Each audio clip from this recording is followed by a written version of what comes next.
Tahu nggak, kalau lebah ternyata memilih ratunya berdasarkan keturunan loh. Berdasarkan penelitian dari University of Hull, James Gilbert, yang juga seorang dosen zoologi, menjelaskan bahwa perbedaan jenis lebah berkaitan dengan genetika mereka. Lebah betina adalah organisme diploid, berasal dari telur yang telah dibuahi, seperti halnya manusia. Sementara lebah jantan biasanya bersifat haploid, dihasilkan dari telur ratu lebah yang tidak dibuahi. Ratu lebah harus kawin untuk menghasilkan lebah betina. Sementara, dia juga dapat menghasilkan lebah jantan tanpa harus kawin. Ratu lebah kawin sekali dan menyimpan sperma seumur hidup.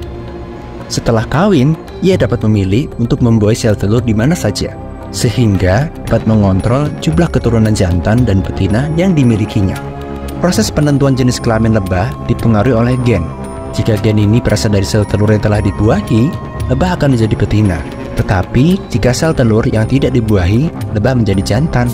Ratu lebah baru yang normal dan sehat akan diperkenalkan ke setiap sarang. Lalu, mengapa koloni percobaan bangkit dan mencoba untuk membunuh ratu mereka yang baru?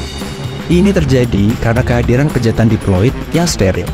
Dalam koloni normal, sebetulnya pemburuan ratu ini menguntungkan, karena akan melahirkan ratu baru yang menghasilkan keturunan pejantan yang reproduktif. Para pekerja dapat mendeteksi pejantan steril berdasarkan bau yang berbeda dari pejantan normal.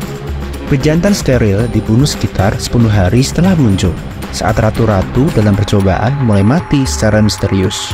Perilaku semacam ini tidak unik. Pembunuhan ratu dikenal di banyak spesies Hymenoptera.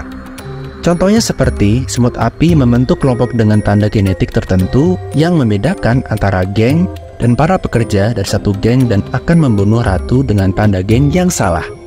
Pada tawon jaket kuning, para pekerja biasanya membunuh ratu mereka pada akhir tahun, ketika ia menua dan kekuatannya berkurang. Lebah jenis pekerja ini lebih menguntungkan secara genetis, dengan mengakhiri musim yang gemilang dan bertelur dari pejantan mereka sendiri. Dari kasus ini, ratu dibunuh karena genetiknya, bukan karena pilihan hidupnya ya. So, gimana menurut kamu?